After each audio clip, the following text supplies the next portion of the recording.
what's going on, guys?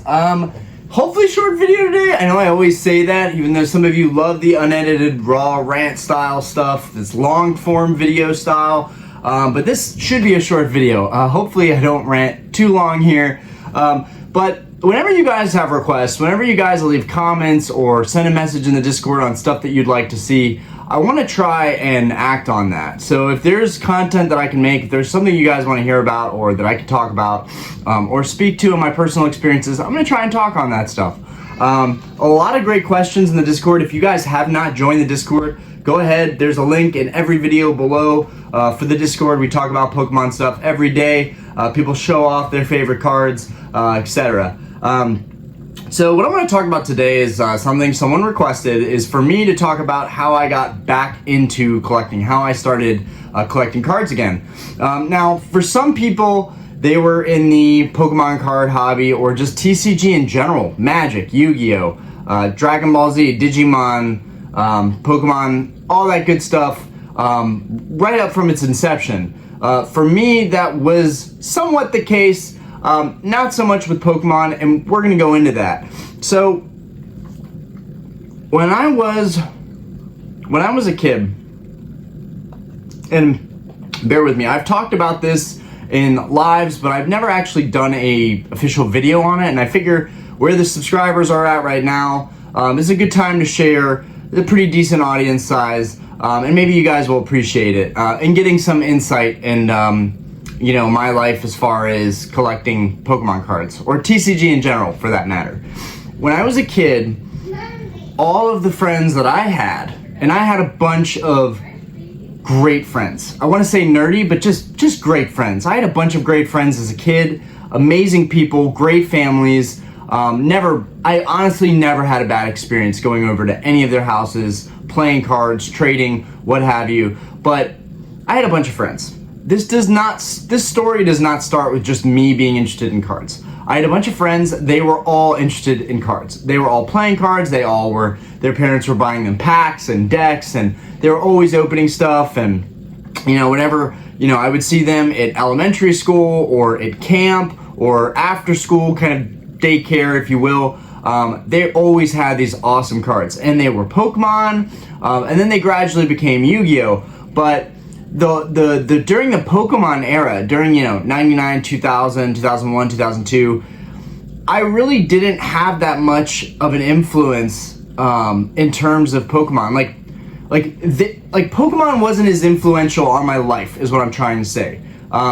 Yu-Gi-Oh! On the other hand, when all my friends were getting into these card games, Pokemon was kind of collected and then put away. It wasn't really talked about. We traded, and I remember some cards being traded, and I remember some really nice cards. You know, today I own most of those, the crystals, the gold stars, the shining cards, and then just, you know, your general base set, like bulk holo stuff, like Charizard base set holo, Blastoise base set holo, Venusaur base set holo. That's also why I love 151, because it connects me back to what I originally experienced as a child collecting Pokemon cards. And I imagine it connects a lot of people back, so it's a large audience that can be captured by 151, and that's why I love that product. Going back though, I saw a lot of awesome cards, but I never got those packs. My parents never bought me those packs. I never had, you know, the theme decks that I have now, which is part of the reason I'm so crazy about theme decks, is because I didn't have them as a kid. I really didn't have any of this stuff that I have now as a kid. I didn't have any of it. So it's not necessarily that I was nostalgic per se, more so just that, like everything in my life, and I imagine most people's lives, when you don't have things as a kid, as a young adult, as a teenager, you know, or when you're in high school, and sorry, I'm a little under the weather again today, guys. Or when you're in high school and all your friends have a certain car, which, again, my friends in high school all had the same cars. They all had this same model BMW 3 Series. So that became something that I wanted after high school, in college, after college. You know, I wanted all the things that I never had. And I imagine a lot of people, when they hit that adult money, they start wanting those things. So I know I'm going to jump around here a lot, guys, but as a kid, you know, going to school, being at these camps, we would trade cards. Now, I didn't have a whole lot of experience with Pokemon. In fact, I remember one Christmas, I wanted to be like my friends, and so I begged my parents to let me buy Pokemon cards, and they were like, okay, but you're already getting Yu-Gi-Oh! And at this time I was already like pretty into Yu-Gi-Oh! Like very into Yu-Gi-Oh! But I wanted to have both. Now at this time I had already missed the boat. It's probably 2000 or 2001. But Pokemon cards were cheap. No one wanted Pokemon cards. So no one wanted Pokemon cards. So I remember going on eBay. And it's like crazy because you'll never find deals like this anymore. And my parents allowed me to look at collections because I wanted to buy someone's collection. I wanted a whole collection of cards. I wanted a big box. They were like, you get one of these for Christmas. So I ended up, because Japanese at the time was way cheaper than English, I ended up buying a Japanese collection, which at the time I didn't really care. I didn't play the game. I didn't really read the cards off that much. All I cared about was what I really care about a lot today, which is the artwork. As a collector, most of the time, that's all we care about, which is why there's a massive Japanese market on top of the fact that just better quality, and there's a lot of other stuff that I could get into regarding Japanese cards. But staying on topic here, I bought this Japanese binder for I think $50, and it was stocked. It was stacked full of holographic cards. I mean, it was awesome. It was unbelievable. A binder like that today would probably be worth $1,000, $2,000, or $3,000. But at that time, it was $50. Now, fast forward. Well, I collected a lot of Yu-Gi-Oh! Too, and I think that's a separate video in itself. But I had been current with Yu-Gi-Oh! All the way up to 2018. 2018 was kind of where I was graduating, finding a job, getting out of college, and trying to figure out what to do with the rest of my life. And Yu-Gi-Oh! Just completely went to the back burner. Like, none of my friends are playing at this point. I might be the only one that still has their cards. Okay, so losing track here. So fast forward. My parents always, every Friday night, my parents came home with a. They would go out, whether it was work or whether it was they were just having a date night or whatever. They would always leave me with a pack of Yu-Gi-Oh! Cards every Friday night. One pack. So I got one pack. Occasionally I would get a really cool card. I remember one of them was a Buster Blader. Anyways, back to Pokemon. So I had an influence of TCG pretty much my whole life, but it was really majority Yu-Gi-Oh! Yu-Gi-Oh! Was what my friends were always playing. That was something that I could safely have, and I always had someone to play with, pretty much up until I graduated college. By the time I graduated college, I think, Pokemon Go was beginning to be a bigger thing. Pokemon XY was out. But at this time, I was busy on trying to find a job, trying to save up money, and also trying to meet girls, create relationships, buy the cars that I really wanted that I didn't have in high school. In high school, I had a really junker 1981 Datsun, which is kind of like an old Nissan. Anyways, again, getting so off topic. Fast forward several more years after college, and I meet Diana, and I start becoming very, very happy with myself. Sometimes when you meet the right person, they bring out the best, most authentic, genuine part of you, and my nerdy TCG side just exploded. Right now, at this time, Pokemon was also becoming a pop culture phenomenon, so it was really no wonder that I was like, oh, I have all these cards. Like, I have stuff from the old days. I just need to find my stuff, and then I'll be set. At the beginning of the pop culture explosion, we were dating and talking. I was starting to show Diana this stuff, and she thought it was kind of weird at the time, but she dealt with it. She tolerated it. She tolerated me talking about it. I even played Yu-Gi-Oh! And Pokemon with Diana. As I found all my Yu-Gi-Oh! Stuff, I wanted to buy more Yu-Gi-Oh! Stuff. I wanted the tins, I wanted the decks, I wanted some singles. So after I went on my Yu-Gi-Oh! Journey, which was still kind of an expensive little journey to have gone on, I decided, no, this is not enough. And as I was looking at Yu-Gi-Oh! Decks, I ended up stumbling upon the Pokemon deck. So my love for Yu-Gi-Oh! Actually is what transitioned me into Pokemon. I was looking at decks for Yu-Gi-Oh! And I found the old Pokemon decks, and I was like, these are so cool. I've never seen any of these before. None of my friends, to my knowledge, they probably had the decks, but I had never seen any of the theme decks from the vintage Pokemon era, the WotC era. I had never seen any of those that my friends had. So that drove me in an entirely different direction. And up above me, I'm gonna tilt the camera a little bit. For anybody that's new to the channel, up above me are the theme decks. Right above my head are all of the kind of baseline Wizards of the Coast theme decks from generations 1, 2, and then I have the further generations in the corner of my room. But anyways, my love for theme decks is what got me back into collecting Pokemon. I really liked the boxes, I liked the artwork, and so then that trickled into empty booster boxes. So at this time, almost finishing my booster box, like these shelves, at the time, when I was kind of finishing these shelves, I remember explicitly that Diana was pregnant, and we knew we were gonna have a little girl, and that definitely had to have some effect on me. And I don't know if you guys out there with kids, or in your late 20s, early 30s, mid 30s, early 40s, I don't know if you guys can relate with this, but when I knew I was having a little girl, everything about my childhood just started boiling to the surface. Like I just could not hold back any longer, wanting to be a kid myself. And this was irresponsible, because I was having a kid and I should have been doing everything in my power to save every dime that I could to get ready for us bringing her into the world and giving her the best life she could possibly have. But there was also a side of me, and I'm gonna be honest on this, because part of what makes this channel great is the vulnerable side of it, the transparent side of it. And some of that entails me being irresponsible as an adult. But this is just the truth, guys, and it feels good to talk about it.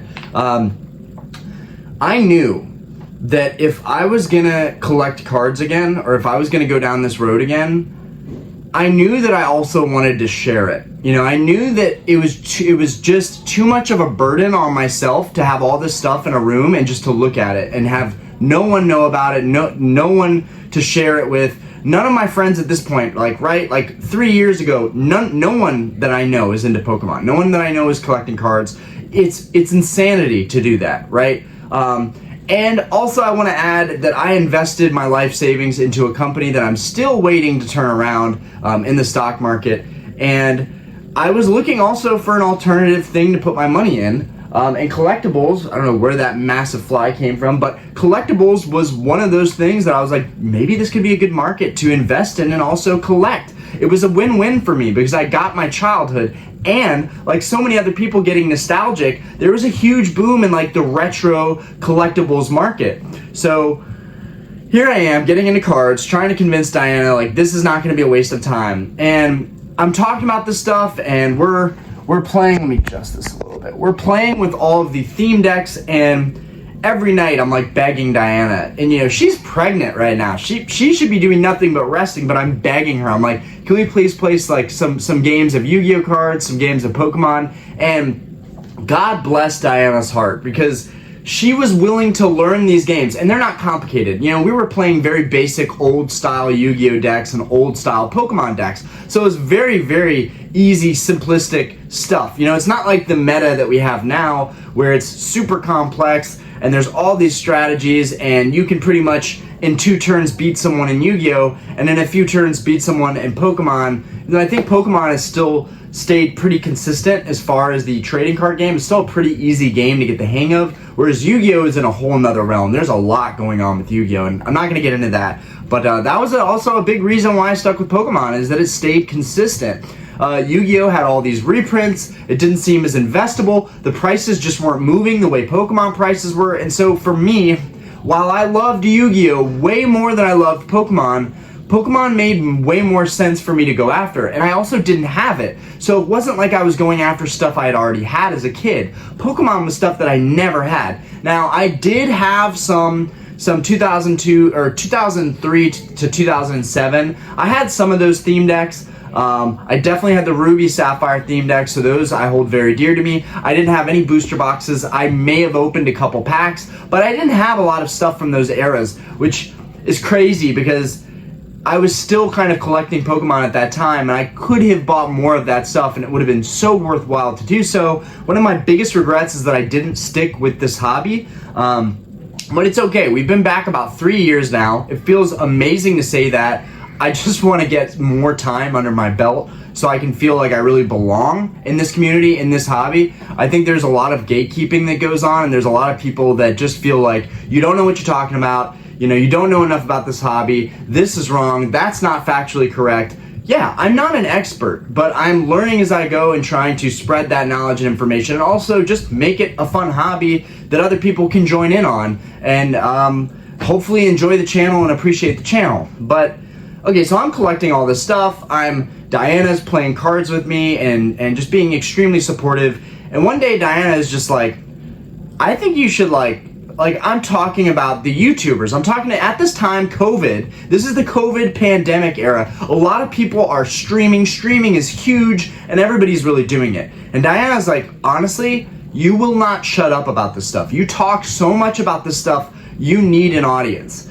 And this is where the YouTube came to be. I just wanted an audience, and so I basically started talking to a camera. The quality was terrible because I started with an iPhone 6, and then it was a 7, and then I worked my way up, finally upgraded to a 14 Pro, which has made my life way better in terms of actually quality videos. You don't need a really expensive setup. You really only need a decent mic, a nice phone, maybe you get a nice camera too, but in my head, it was better to just start with what I had and see where it goes. Because if there was no growth on this channel at all, I would have probably kept making videos in the same low quality footage with no microphone whatsoever, no editing whatsoever, no intro, none of that. And I still don't really do that much, but that's why people kind of love the channel, is that unedited, raw style.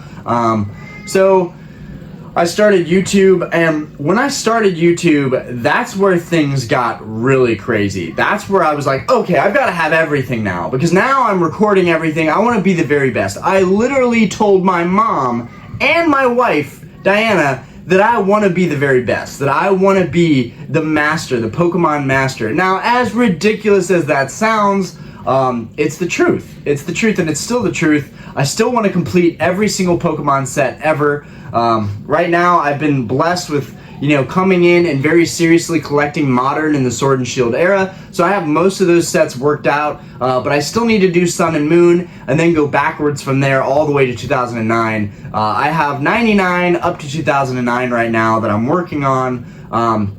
So now I need to go from 2009 to 2018. So that's 9 years of sets that I still need to pick up. And it's really difficult to piece those together, which I've been trying to do, but I may just end up buying sets at the next convention that comes to Charlotte, maybe next year. I would also like to travel and go to other conventions, but right now I am still a family man. I have to spend time with my family, and I already spend a lot of time owning and operating my bar, Starlight on 22nd here in Charlotte, as well as doing YouTube content and opening stuff. And just doing market videos and all kinds of stuff. You guys know, if you've stayed current with the channel, I put a lot of time into these videos, and it might not always be the best. I accept criticisms, I accept people's different perspectives, and if anybody has any video ideas and you want to comment like, hey, this is something that I would like to see, feel free. I'm open to all that stuff. It just gives me more fuel stuff to work with. But anyways, guys, pretty much just all started with feeling like a kid again. When we had our daughter, Aspen, that's when things really got real to me, and I said to myself, if you don't do this, if you don't start this journey and try this thing, right? Because it was a silly thing. It was like, what, I'm gonna become a YouTuber? I'm gonna become a streamer? Like, what's going on here? And it sounds silly then. And to see where I'm at now with the channel, and it's still a small channel, it's still nothing, but to go from feeling hopeless with 10 subscribers to having 3,200 almost in a matter of like a year and a half, basically, maybe 2 years. And I say that, I know it's been longer than that, but I say that because I didn't always make videos this constantly or consistently. I made a video maybe every 2 or 3 days. I did a live maybe every 2 or 3 weeks. And that wasn't even a thing at the time, doing lives. That became kind of a new YouTube feature. You know, I wasn't, you know, collecting the way that I am now. I wasn't buying modern sealed product the way that I am now. Like, everything has grown. And, you know, in the last, you know, 2 years, you know, I had on-off points. I had times where I went on vacation with my family. I went on vacation, you know, to see my wife's family in Portugal. Times like that where I was gone for like a month on end, I didn't make any content at all. When you stop doing YouTube videos, it's very hard, one, to get back into the groove of things. You really need to stay consistent with it, in my opinion. It's not about pumping out content. But if you're consistent with it and you make it a routine, which this has become my normal routine now, to just make a video every day, then it makes it really, really easy to make content and to feel good about it and to enjoy doing it, right? If you enjoy what you're doing, you're not working a day in your life, right? Ultimately, running a bar can be stressful. It can be a load, right? But doing YouTube, it's been a piece of cake. Honestly, it's been a piece of cake. I've had nothing but fun and good times on here. I've learned so much. I've met so many people. I've met so many connections. But back to my original point, I know this video is going past what I wanted it to go past. We are going to end it here shortly, but I just knew that at my age, and when I started the channel up, I think, yeah, it was 25, almost 26. At that time, I knew that if I didn't start, I was not going to do it. So I chose to take a huge risk and invest a lot of time, right? Because I lost time with my family. I lost time doing other things. I lost time being productive, working on my bar, working on myself, spending time with my daughter, spending time with my wife.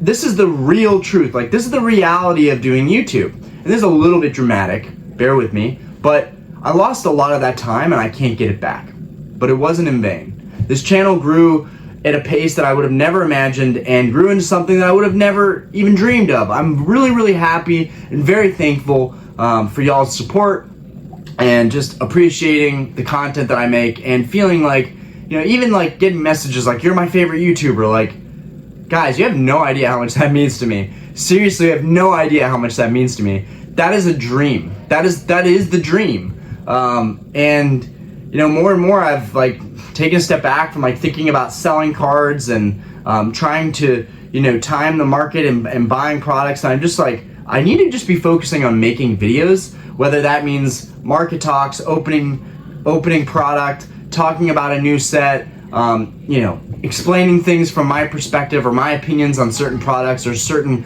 events or things that happen in this hobby. I want to focus on that. More and more I'm seeing this channel is the thing that I set out to do, and it's working out for me. I'm very, very appreciative of that. Thank you guys, everyone who supported this channel. I think I say that enough, but for anybody that's new to the channel, thank you for giving my little channel a chance and, you know, subscribing, leaving a comment, just supporting in any way you can. Really appreciate it, guys. But yeah, I really felt like this is it, Orion. Like, you're getting to an age where there's not, you can, you know, and that's another thing, you can always start something, right? If you want to do a YouTube, start it. It's never too late. But for me personally, knowing that I had a child who was going to be growing up soon, I was like, you have to do this and you have to do this now. And if it doesn't work out, you need to just chuck it. If it doesn't work out, you need to walk away because you've got other priorities. You've got a full running business that does well. You know, it takes care of your family. And you've got a beautiful baby girl who's now almost 2. We're going to have a birthday party for her 2nd birthday. Really excited about that. It's just a lot going on. But I was disciplined and I put the time in, and here we are. So this is kind of my overview and kind of just explaining how I got into the hobby, how I stuck with the hobby, you know, where it all started, and the origins of me as a young kid getting, you know, Yu-Gi-Oh card packs and how that got me into TCG. That opened the door for TCG for me. And then, you know, when the boom happened and the pandemic happened and everyone was stuck inside, you know, I was stuck inside too, and I was like, I was looking at cards, and it was just the perfect storm of variables to throw me into this hobby and throw me into making content like I do. So, oh man, someone's got her new outfit for Halloween. Oh, she's a mermaid. She's a mermaid. Say hi. Are you a mermaid? Yeah, say I'm cute. I'm cute. Oh, say I'm cute. Can you can you sing like a mermaid?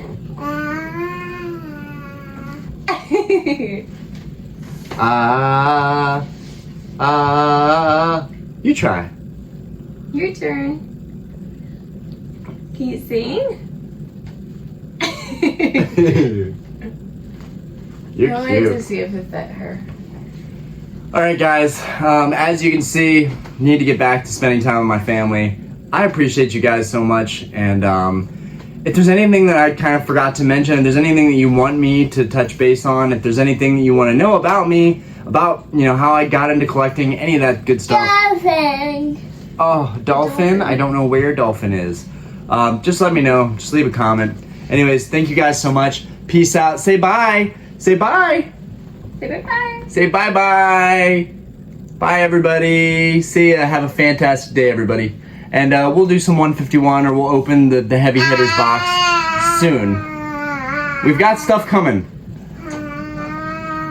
She wanted to show you. Dog. Okay. See you guys. Dog.